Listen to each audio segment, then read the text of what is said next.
Ya, olehnya itu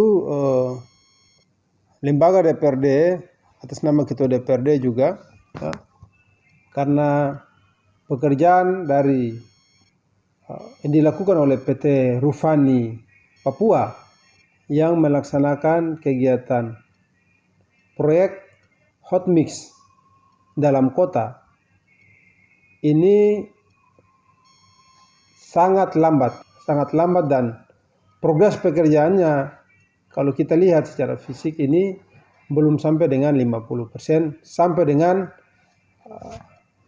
pertengahan bulan September ini.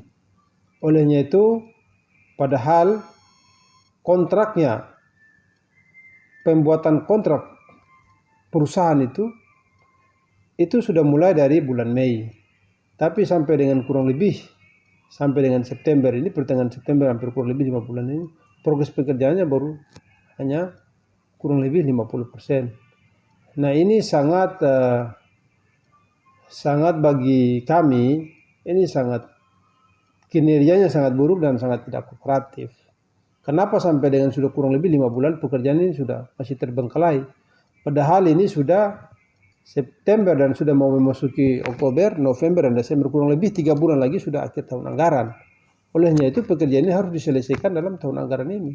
Hasil rapat dari pihak PT Rufani Papua dengan Komisi 3 DPRD pada waktu itu mereka menyampaikan bahwa deadline waktu berikan mereka waktu sampai tanggal 29 Agustus.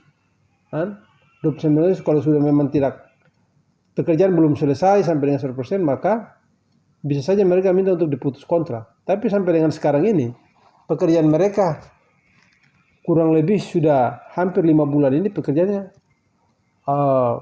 kurang lebih baru 50%. Dan ini sangat merugikan kita, ya, pemerintah daerah, Kabupaten Buru, dan sangat merugikan kita, masyarakat yang pengguna jalan. Yang notabene kita sudah menganggarkan lewat sumber dana DAK, tapi pekerjaan sampai sekarang belum bisa dinikmati dan dirasakan oleh masyarakat yang ada di Kabupaten Buru, khususnya kita yang ada di dalam Kota Namlea. Olehnya itu, dengan kondisi yang seperti ini, maka kita... Terima kasih sudah nonton. Jangan lupa like, subscribe, dan share ya.